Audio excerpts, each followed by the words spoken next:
So when I picked up this new Seiko Speedtimer from our store Carrot & Co., I didn't think much about it until I took it with me as my only watch to Florida, and that's where I got to enjoy it in all its fun, compact size. I haven't had a quartz watch, let alone a solar quartz watch, since I was in high school, and now I feel like I've been missing out.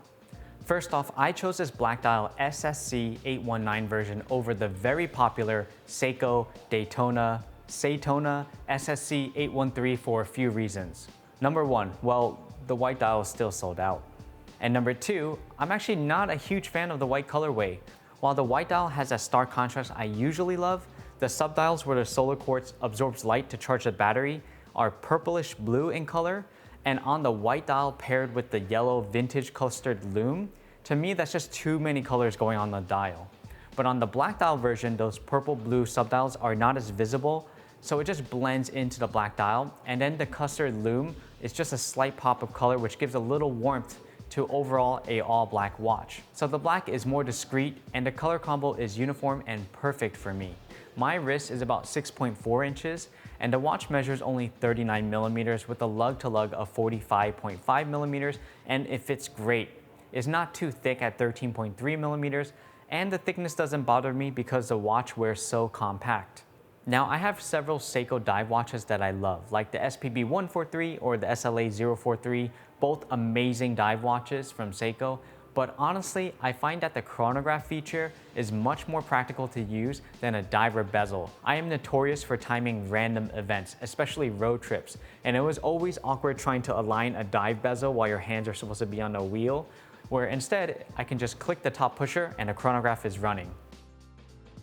I was hesitant at first because it is quartz, but now that I've been wearing it, I love that it is solar quartz. Like I mentioned before, it pretty much charges itself, granted that you expose it to sunlight like once every 6 months.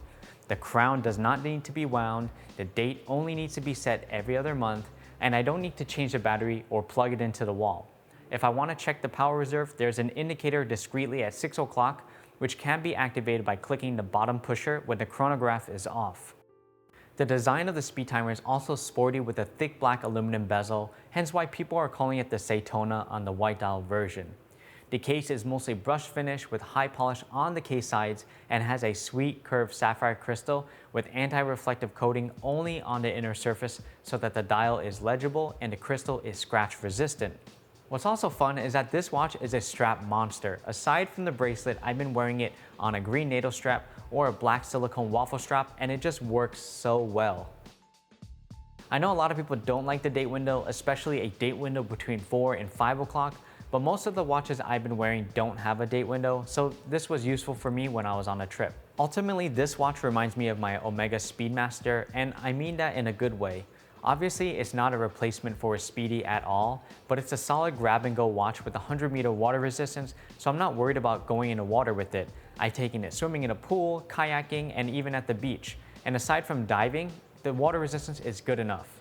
It's also got Seiko's awesome blue LumiBrite on the 12, 3, 6, and 9 hour marker and hands, and if you know Seiko's LumiBrite, then you know that that blue lume is shining bright for hours. Alright, I've been hyping it up too much. Although I do love it, I don't think it's perfect. Here are a few things I'd change. I wish that the chronograph could count more than 60 minutes because being able to only count up to 1 hour is a bummer since that's the same duration as a typical diver bezel.